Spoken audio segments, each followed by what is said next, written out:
Vous êtes de plus en plus nombreux à nous suivre et à participer à l'évolution de la chaîne Afrique N24, et sincèrement nous tenions à vous en remercier.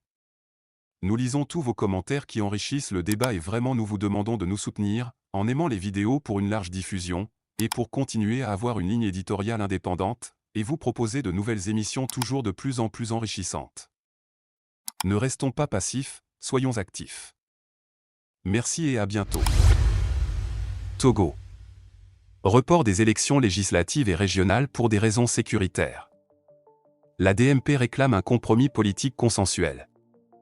Les élections législatives et régionales au Togo, initialement planifiées pour décembre, ont été différées et devraient se dérouler au plus tard à la fin du premier trimestre 2024.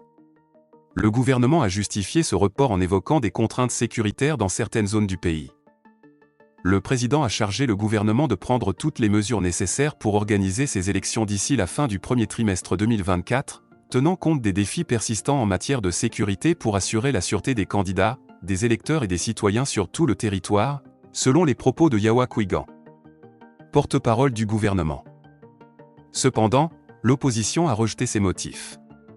Gérard Adja de la Dynamique pour la majorité du peuple, DMP, a contesté l'argument sécuritaire en affirmant « On ne peut pas dire que c'est à cause des questions de sécurité.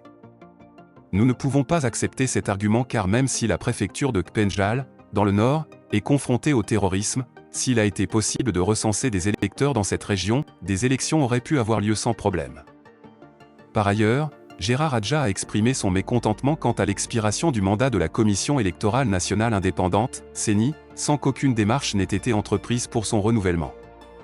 Ce report des élections survient alors que le gouvernement fait état du bilan des attaques terroristes en 2023 au Togo.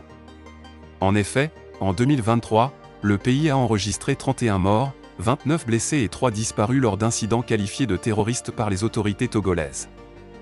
Dans un communiqué, la DMP réclame un compromis politique suite au vide constitutionnel dans lequel le pays se dirige.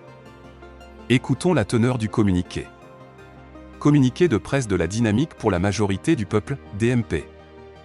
Pour avoir conduit le pays dans un vide constitutionnel, il faut un compromis politique inclusif pour les décisions politiques. La Dynamique pour la majorité du peuple tient à informer l'opinion nationale et internationale que le gouvernement togolais présidé par Faure Gnassingbé est en train de piétiner allègrement les lois qui régissent notre République, mettant ainsi en péril le fonctionnement de toutes les institutions du pays. En effet, selon l'article 52 de notre Constitution, les élections des députés à l'Assemblée nationale devraient se tenir 30 jours avant la fin du mandat des députés en fonction. Le mandat de l'actuelle Assemblée nationale court du 31 décembre 2018 au 31 décembre 2023. On doit en déduire que les élections législatives pour le renouvellement des députés à l'Assemblée nationale devraient avoir lieu au plus tard ce jeudi 30 novembre 2023.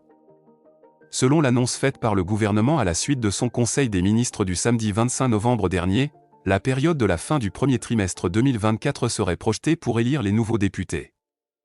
Cette annonce constitue néanmoins un passage en force du gouvernement et une entorse grave au principe de la démocratie. C'est une véritable défiance, un déni du droit des Togolais et un mépris pour le peuple qui s'est donné cette constitution. Le gouvernement a en effet la latitude de prendre des initiatives pour l'organisation et le fonctionnement de l'État dans le délai qui lui est imparti, c'est-à-dire les 5 ans que lui confère la Constitution, du fait de la majorité obtenue lors des élections législatives de 2018. C'est en fonction de cette majorité qu'elle a formé l'actuel gouvernement dirigé par le Premier ministre Madame Tomega Dogbe. La fin de cette majorité étant fixée au 31 décembre 2023, il doit être clair et évident pour tous que le gouvernement n'aura plus aucune légalité pour agir et gouverner les Togolais à partir du 1er janvier 2024. Nous évoluons ainsi inévitablement vers un vide constitutionnel. Cette situation est due à l'incapacité du gouvernement à prendre des initiatives pour travailler dans l'intérêt des Togolais et dans le respect des lois de la République. Aussi le gouvernement ne peut-il évoquer aucune raison valable ou aucun cas de force majeure pouvant justifier la survenue de cette situation si ce n'est son inaction. La DMP rappelle utilement qu'aucune institution, pas même la Cour constitutionnelle ne dispose de prérogatives pour prolonger le mandat des députés, seul le peuple est habilité à le faire. Et la fin du mandat des députés correspond à la fin de la légalité du gouvernement qui en est issu de droit. Dans ces conditions, le chef de l'État n'a d'autre choix que de trouver un compromis politique avec l'ensemble de la classe politique de notre pays.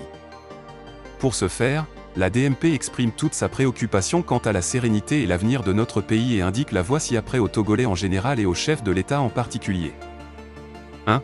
Faire voter rapidement une loi d'amnistie générale pour apaiser la tension politique dans le pays. 2. Faire libérer tous les prisonniers politiques, les prisonniers d'opinion et les prisonniers militaires. 3. Faire convoquer une assise nationale pour la refondation de la République et définir dans ce cadre un consensus politique qui doit déboucher sur une gouvernance inclusive sur la base d'une charte de transition qui doit augurer l'alternance au sommet de l'État. La DMP invite la classe politique dans son ensemble et toute la population togolaise ainsi que tous les partenaires du Togo à saisir cette opportunité du vide constitutionnel et à s'approprier les demandes de la DMP. Fait à Lomé, le 30 novembre 2023. La conférence des présidents. Likez la vidéo si ce n'est pas déjà fait. Laissez aussi votre point de vue en commentaire. Abonnez-vous et cliquez aussi sur la petite cloche de notification pour ne rien rater de nos prochaines vidéos. N'oubliez pas de partager aussi la vidéo et de la liker.